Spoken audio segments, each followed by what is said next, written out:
Welcome back on my YouTube channel कलाकारी artist. जैसा कि आपको पता ही है कि हमारे चैनल के माध्यम से आपको टीजीटी पीजीटी आर्ट से रिलेटेड जितने भी एग्ज़ाम्स होते हैं उसकी प्रिपरेशन हमारे चैनल के माध्यम से आपको कराई जाती है।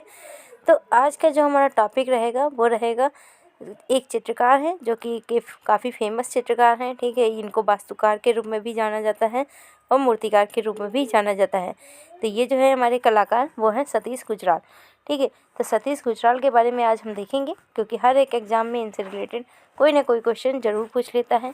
इनकी जो जन्म है तो 1925 ईस्वी में इनका जन्म हुआ था और मृत्यु जो है 2020 में हाल ही में इनकी मृत्यु हुई है, ठीक है। तो इसलिए ये काफ़ी इंपॉर्टेंट हो जाते हैं हमारे कलाकार।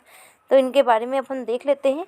सबसे पहले तो इनके बारे में बताया जाता है कि सतीश गुजराल का जन्म 25 दिसंबर 1925 ईस्वी को झेलम, पाकिस्तान, जो पंजाब स्थान है, ठीक है, वहीं पर अब जो पाकिस्तान का हिस्सा हो चुका है, तो वहाँ पर इनका जन्म हुआ था, ठीक है। तो ध्यान रखिएगा कि इनका जन्म जो है कब हुआ है, 20 दिसंबर 1925 ईस्वी को, 25 दिसंबर 1925 ईस्वी को झेलम, पाकिस्तान जो है वहाँ पर इनका जन्म हुआ था, ठीक है। और 10 वर्ष की उम्र में सतीश गुजराल जो हैं इन्होंने अपनी श्रवण शक्ति को खो दी थी, यानी कि इनको जो सुनने वाली शक्ति होती है तो उसको इन्होंने खो दिया था। तो इनकी काफ़ी बार पूछा भी जाता है कि कौन से ऐसे कलाकार हैं जो बहरे थे, तो ये सतीश गुजराल हो जाएंगे, ठीक है। इनके बारे में याद रखिएगा, इम्पॉर्टेंट पॉइंट है। फिर आता है कि प्रारंभिक शिक्षा के पश्चात आपने का मतलब सतीश गुजराल ने Mayo school of art Lahore से भी कला डिप्लोमा प्राप्त किया हुआ है। तो ध्यान रखिएगा, मेयो स्कूल ऑफ आर्ट जो है लाहौर, ठीक है, वहाँ से इन्होंने कला का डिप्लोमा लिया हुआ है। सतीश गुजराल ने रेखांकन, चित्रकला, मूर्तिकला, वास्तुकला, आलेखन जो है, ठीक है, ग्राफिक डिजाइन, एनग्रेविंग प्रशिक्षण, ये सब में इन्होंने प्रशिक्षण प्राप्त किया हुआ है। तो ध्यान रखिएगा कि ये चित्रकला, मूर्तिकला, वास्तुकला, ग्राफिक डिजाइन, एनग्रेविंग सभी से रिलेटेड है, ठीक है।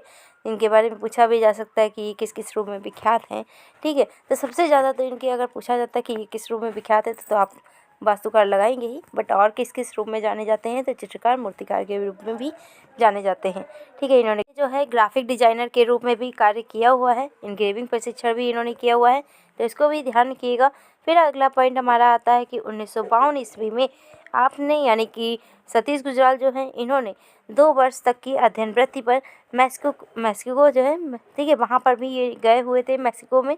यहाँ पर भी इन्होंने अध्ययन किया हुआ है, जहाँ पर चित्र संयोजन तथा स्टोन कार्विंग जो है इसका अध्ययन यहाँ पर किया हुआ है। पूछा जा सकता है कि स्टोन कार्विंग जो शिक्षा है इन्होंने कहाँ से ली हुई है, तो मैक्सिको से, ठीक है। फिर आता है कि सतीश गुजराल ने चित्रण, सेरेमिक, कोलाज, शीशा, लकड़ी, धातु और मिट्टी आदि का बहुत ही सृजन किया हुआ है, यानी कि इन्होंने सेरेमिक में भी कार्य किया हुआ है, कोलाज में भी, शीशा, और यहाँ पे आ जाए लकड़ी, धातु, मिट्टी, इन सब रूपों में इन्होंने कार्य किया हुआ है। इनके माध्यम के रूप में आप ये सब जान सकते हैं, ठीक है। तो कौन कौन से, शीशा, कोलाज, शीशा और आपका सेरेमिक और लकड़ी, पत्थर, ये सब भी इन्होंने प्रयोग किए हुए हैं।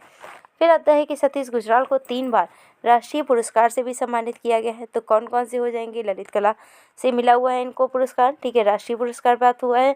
और यहाँ पर इनको नई दिल्ली से यहाँ पर इनको कला अकादमी पुरस्कार से भी सम्मानित किया जा चुका है, ठीक है। फिर अब हम अगले पॉइंट देख लेते हैं कि सतीश गुजराल से रिलेटेड हमारे कौन कौन से क्वेश्चन बन सकते हैं। फिर बताया जाता है कि 1956 ईस्वी और 57 और 75 इन तीनों ही जो वर्षों में इन्हें मिले 3 जो राष्ट्रीय पुरस्कार हैं उनमें से 2 चित्रकला में हैं और 1 मूर्तिकला में है, ठीक है। तो इनको 3 पुरस्कार कब कब मिले हैं, 1956 में, 1957, 1975, इन तीनों में 2 चित्रकला के लिए और 1 मूर्तिकला के लिए पुरस्कार इनको प्राप्त हुआ है। फिर आता है कि मेडल के क्षेत्र में गुजराल को विशिष्ट प्रसिद्धि मिली हुई है। तो इनको जो मेडल है इनके भी रूप में जाना जाता है, मेडलिस्ट के रूप में, ठीक है, इसको भी याद रखिएगा सतीश गुजराल को। फिर आता है 1984 ईस्वी में सतीश गुजराल को बेल्जियम एम्बेसी, ठीक है, नई दिल्ली को डिजाइन करने हेतु बेल्जियम सरकार के द्वारा इनको ऑर्डर ऑफ द क्राउन पुरस्कार से भी सम्मानित किया गया है। तो इनको ये याद रखिएगा कि ऑर्डर ऑफ द क्राउन जो पुरस्कार है, ठीक है, ये किसके द्वारा मिलता है, बेल्जियम सरकार के द्वारा मिलता है। और कब इनको दिया गया है, तो 1984 ईस्वी में। तो इसको ध्यान रखिएगा, इंपॉर्टेंट है, ठीक है, पूछा जा सकता है। फिर आता है कि 1989 में सतीश गुजराल को the Vinci award for the life achievement जो है, लाइफ टाइम अचीवमेंट, मैक्सिको के द्वारा इनको पुरस्कार मिला हुआ है। तो कब मिला हुआ है, 89 में, ठीक है, ये भी ध्यान रखिएगा। The Vinci award for the life achievement, ठीक है। फिर आता है कि 1999 ईस्वी में सतीश गुजराल को भारत सरकार द्वारा पद्म विभूषण से भी सम्मानित किया गया है। तो ये तो बहुत ही ज़्यादा इम्पोर्टेंट है कि पद्म विभूषण से इनको कब सम्मानित किया गया है, तो 1999 में, ठीक है। फिर आता है 2004 में इनको ललित कला रत्न से राष्ट्रीय ललित कला अकादमी नई दिल्ली द्वारा इनको सम्मानित किया जा चुका है, वो भी 2004 ईस्वी में, ठीक है। तो ललित कला रत्न पुरस्कार जो है इनको यहाँ पे मिला हुआ है। फिर आता है कि सतीश गुजराल ने अपने प्रारंभिक चित्रों में यानी कि 1952 से लेकर के 1960 तक की देश विभाजन की त्रासदी को मैक्सिको की जो विरूपण है पद्धति द्वारा इसको चित्रित किया हुआ है, ठीक है। फिर आता है कि सतीश गुजराल ने 1949 ईस्वी में एक चर्चित पेंटिंग जिसका नाम है मातम, जिसको इंग्लिश में बोलेंगे तो मॉर्निंग हो जाएगा, ठीक है। इसमें विलाप, अवसाद और विभाजन की एक गहरी त्रासदी दिखाई हुई है, यानी कि जो विभाजन हुआ था भारत और पाकिस्तान का उस टाइम पे, ठीक है। तो उसी के बारे में इन्होंने यहाँ पे मातम जो चित्र है ये बनाया हुआ है, जिसमें अवसाद और विभाजन की एक गहरी त्रासदी के रूप में यहाँ पे दिखाया गया है, ठीक है। और इस पेंटिंग का नाम याद रखिएगा, क्या नाम है, मातम, ठीक है, मॉर्निंग। अगला आता है कि 1961 में अपने चित्रों के साथ में म्यूरल बनाना भी इन्होंने प्रारंभ किया था। तो म्यूरल बनाना इन्होंने कब प्रारंभ किया था, तो 1961 में। फिर आता है कि सतीश गुजराल ने अमूर्त त्रिमितीय यांत्रिक बिंब और रूपक प्रयुक्त किए हुए हैं। फिर आता है 1970 में इसके पश्चात में यानी कि 1970 के बाद में गुजराल ने अपनी कलात्मक अभिव्यक्ति को म्यूरल तक सीमित कर लिया हुआ था, यानी कि इन्होंने म्यूरल ही ओनली बनाए हुए थे 1970 तक की, 61 से लेकर के 70 तक की। फिर सतीश गुजराल ने ब्रंट वुड यानी कि जलाई हुई जो लकड़ी होती है इसका भी इन्होंने प्रयोग किया हुआ है अपने में, ठीक है। तो पूछा भी जाता है कई बार कि जलाई हुई लकड़ी के रूप में किसने कार्य किया हुआ है, तो सतीश गुजराल हो जाते हैं, ठीक है। फिर आता है कि सतीश गुजराल ने म्यूरल के क्षेत्र में काफ़ी काम किया हुआ है, इसीलिए इनको काफ़ी फेमस जो प्रसिद्धि मिली हुई है वो म्यूरलिस्ट के रूप में मिली हुई है।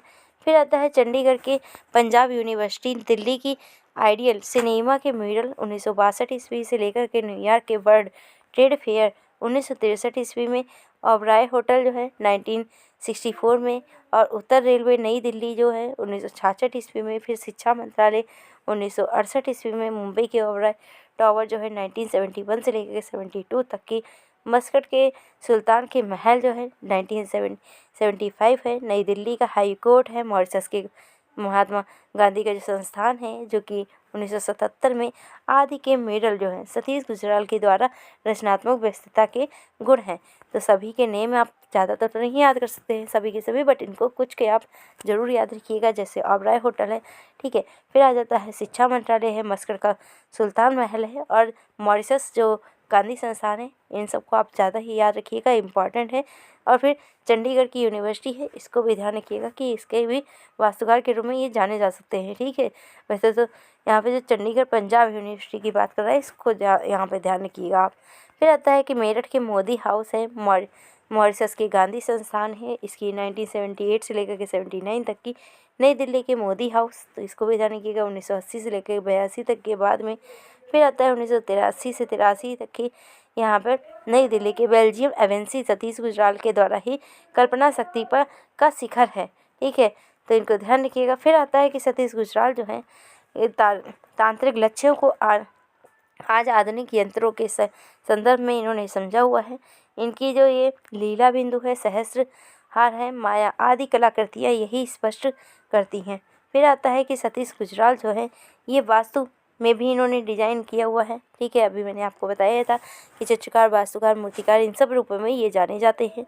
फिर आता है बेल्जियम दूतावास, ये नई दिल्ली में, और नई दिल्ली है, समर पैलेस रियाद है, सऊदी अरब है, गोवा विश्वविद्यालय का प्लान है, और यूनेस्को भवन जो है नई दिल्ली की प्रमुख ये इमारतें हैं, ठीक है। तो सब कुछ इनके अंडर में आता है कि इन्होंने यहाँ पर अपने कार्य किए हुए हैं, यानी कि म्यूरल बनाए हुए हैं। फिर अब आते हैं कुछ इनके चित्र हैं उनको देख लीजिए, ठीक है, क्योंकि इन्होंने चित्र भी बनाए हुए हैं। आपने ऊपर तो वास्तु सिर्फ देख ही लिए, म्यूरल भी देख लिए हैं, और अब आप इनके चित्र देख लीजिए।